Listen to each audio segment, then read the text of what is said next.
Hello guys, welcome to my channel. My name is Newspaper. Guys, today we are just literally going to see one of the awesome information in this entire video. So it's a gentle request, so please do watch the entire video. So while you are watching the entire video, it means you can know definitely how the India can capture the entire nuclear market and how how the India can prove the nuclear doctrine policy against all over the world. So how the India can relate with the Namibia, because Namibia is one of the topmost a uranium producer. So literally, if you see about the top five means, in Namibia is located in the top third position of the uranium producing country. So that much capability this African country has. So how India can use up this Namibia to prove the global dominancy in the nuclear power? Because as we also know about the America, Russia and China, they are literally, it means boosting their nuclear power sector and the nuclear reactor sector also. So all of these three countries are so much focused towards the nuclear electricity. So now since China also started to increase lot of stockpile missile sector in especially in the nuclear category, because after the lot of war that's been going on across between the America and Trump, it means America and versus the China and the Ukraine versus Russia. So why why a lot of countries has not halted any kind of war against Russia means because it do have a lot of nuclear weapons. So this case study was done by especially China, and China literally started to increase its stockpile of the nuclear sector. So it means in the recent times, really 300 nuclear missiles approximately was there. So but literally they are just going to double the nuclear missile sector. So you can see how much the stockpile is going to be increased, because converting, suppose for example, the raw material is uranium. So converting the uranium into a radioactive powerful nuclear power sector bomb is literally such a difficult thing. So it's not an easy thing.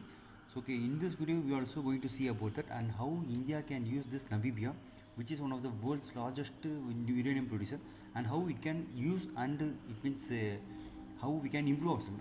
Okay guys, without wasting time, let us get started. First of all, why Namibia is important?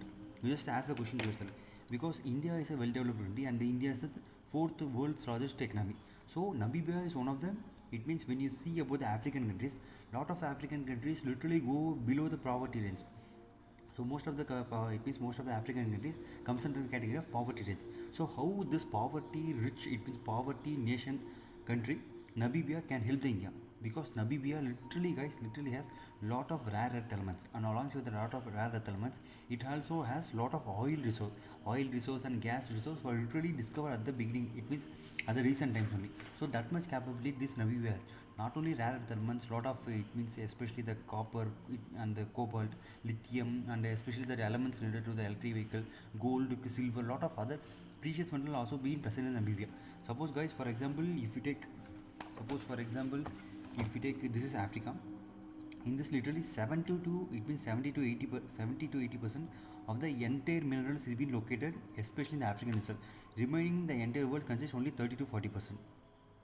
So you can see how much difference this and this has. So Africa is a well-rich country and a well-rich nation, especially in the all of the rare earth elements and critical minerals also.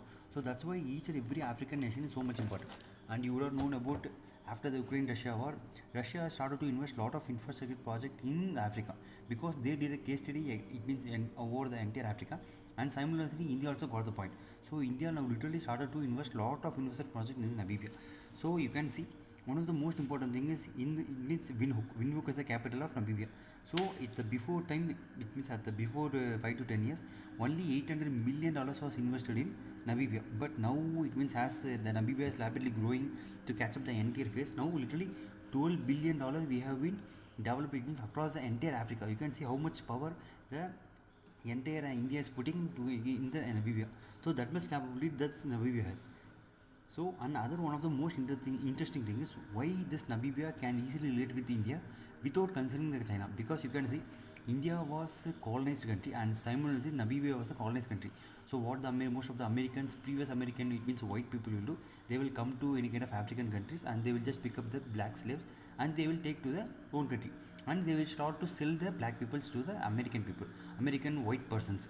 So like kind of thing that has been literally occurred, but after a particular of time, each and everything has been done. So that's why Namibia, it means entire African countries, and along with the India can relate each other. Suppose if you take about China, it means China and Namibia means China is a little bit of dominating character. It means they usually have a lot of money. They are second world's largest economy, and little bit of dominancy character might be shown in their thing. So that's why it is so much unrelated to Namibia. It means they can't relate with Namibia easily. So that's why in the previous, it means in the previous 2 to 4 videos also, I just told about you each and everything why the African countries are literally opposing the entire Chinese infrastructure projects. Because what China has did is they just told, it means China has just told we will do lot of infrastructure projects in the Africa, by so we can get rare earth elements and a lot of resource, it means raw materials from the Africa. But literally they, it means they started to invest and they started to do lot of mining, and they just took lot of it means rare earth elements especially from Africa, but they haven't developed any kind of infrastructure project in Africa. So lot of African countries grouped together and started to attack lot of Chinese workers. So like that problem is literally going on, because you would have known about the Congo. Literally Congo alone, guys, literally 60 to 70% of the cobalt reserve Congo alone holds. In this 60 to 70% of the entire production of the world, 60 to 70% Congo alone holds. But in this thing, literally 50 to 60%, it means 50 to 80% of the shares, it means the amount that was invested was from the China alone. So you can see how much the dominancy that China has been put up in each and every sector. And why, and one of the other thing is the India is now only stepping up.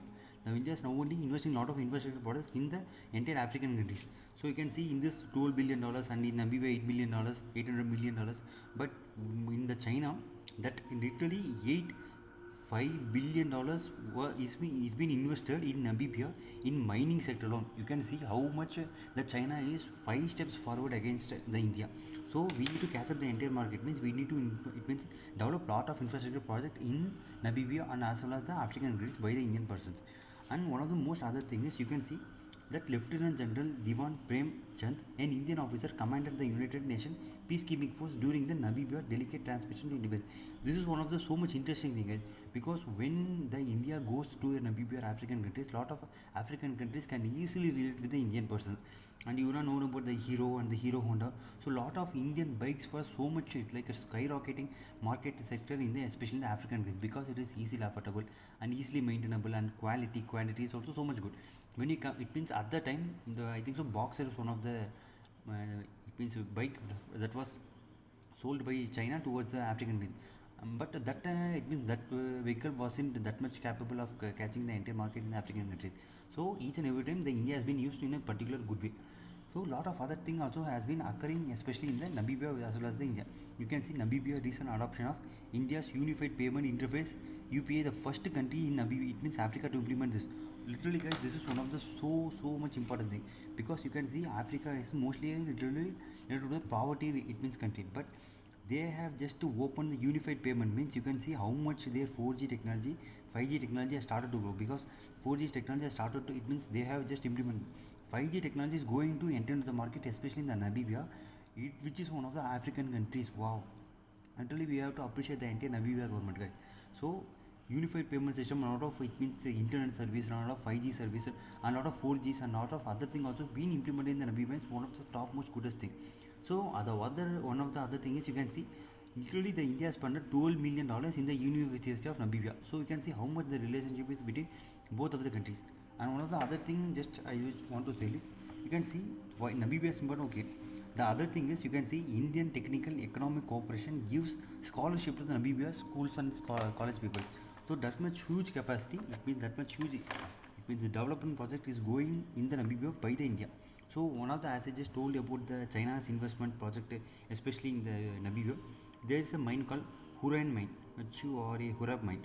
In that literally 5%, guys, suppose in the, it means Namibia alone literally produces 11% of the entire uranium in the world. So the first one is Kazakhstan. Kazakhstan literally hold how much? 43%. 43%, and Canada. Canada holds nearly 15%. So you can see Namibia alone holds 11%. So we can have a easy, it means suppose you can see one thing, Canada is now a tougher problem, but Kazakhstan is okay. But literally lot of other countries also being present near the Kazakhstan. So Namibia, it means we can relate this, so that it means we can have a good communication with them. But China literally holds this Harab mine, 5% of the it means uranium has been produced in this mine. In this, China has invested a lot of infrastructure project in this. Literally $5 billion alone China has been invested. And next thing what the China will do, the China will do Chinese death trap diplomacy. So what they will do, they will start to fund a lot of funding to the country, and later on they will ask to repay. But at the time the country could not repay, so they will just get any kind of ports or any kind of land as it is been done in Sri Lanka, Hambantota port. So like that it will definitely do. So why the China is investing lot of projects, especially in the nuclear sector? Because the China is going to become a self-reliant, self-independent and self-diplomacy person, especially in the nuclear sector. And I think so you would have known about the artificial sun, one of the powerful sun that's been artificially created. So in this thing, the China, it means the Chinese need lot of nuclear resource material. So especially 1.5 billion amount of dollar has been invested in this artificial sun, and literally they have hold nearly 1066. Literally it's a so much huge amount of time. Literally 1066 means you can see 60 seconds goes to 1 minute, means you can see the 600 seconds means 10 minutes, and literally 15 to 12, 17, 16 minutes they have literally holded this. This is one of the far more good thing. So when we compare with the India also did this, because Indian Institute of Plasma Research have also conducted it. They conducted, it means steady state superconducting tomahawk. So 20 times, it means 23 meters of outer resistance, but they couldn't reach this kind of, it means 166 seconds capacity. Yeah, literally the seconds were so much less. But the one of the most other thing is the funding is so much lesser, guys. India only funds really 100 to 200 million, but you see China 1.5 billion. Wow. See, 1.1 billion itself goes around 85,000 crores. So literally it goes around 14,000 crores. But you see one of India, it's so much. Literally 850 to 1,000 crores only they are just spending in this nuclear sector, especially in this artificial. Literally so much less. So that's why we need to catch up the pace, means we need to go a step forward. But the other thing is the GDP contribution in the, especially in the R&D. India contributes only 0.67% in the R&D sector, and it's literally over $71 billion. It means DRDO, ISRO, BARC, a lot of other R&D sector also comes in this. But China, you can see guys, 2.5% of the India GDP, literally $400 billion. Wow, you can see this into 7 times. They are just literally investing lot of infrastructure, like means lot of R&D projects in the research sector. So India must do lot of R&Ds nowadays. So the next thing, just what I just want to tell. Okay guys, but the other one thing is, okay, how we can just catch up this market, because as we have a less amount of the uranium, but the most under the important thing is thorium. It means the India has huge amount of thorium, literally first in the world, because that much reserve, that much uranium, it means thorium reserve, that it means India do have. So that's one of the most interesting thing. So by using this uranium we can produce the nuclear reactor, and as well as the nuclear electricity. But one of the other interesting, it means the disconcerting thing is, we can literally use the uranium as a good resource, but thorium is not that much good resource. So we need to convert so much. So it needs nearly 3 stages. So but China has achieved this 3 stage conversion of thorium into a nuclear electric capacity. But India still haven't reached this stage. Only we are doing research in the second stage. So if we did the third stage, means we will be one of the global superpower and global super dominant of the entire uranium, it means the nuclear sector. Since as now India has put a target of 2047, 100 gigawatt of power comes from the electric, it means nuclear reactor sector alone. But what the most other thing is, in 2035 itself, China decided to create 200 gigawatt, especially in the nuclear sector. You can see how much the power capacity is needed for the China. Literally, as the China is centrally a power producing, it means how to say, it means product producing country. So you can see how much power that it means the entire China is needed, because they are also going to construct a lot of China's dams, especially the three gorgeous dams, and a lot of other dams also, especially in the Arunachal area and Tibetan area, Brahmaputra river. They have started to construct so much. So we need to take care of each and everything. And this one I think so. Okay, yes, okay guys, I think so. Now we just came up to, it means come to the end. So literally now India must a lot of, it means African countries, they have to just come to each other, and they have to definitely talk, and the India should show the good diplomacy towards Namibia, and about the traditional talks, about the bilateral talks, and a lot of other things also that India must do. So if India did this, definitely India will be one of the top global superpower. So I think so within this 15 minutes you got my point of view, and I just taught you this video. So guys, I'll just see you in the next video. Until then take care, bye bye, have a good day.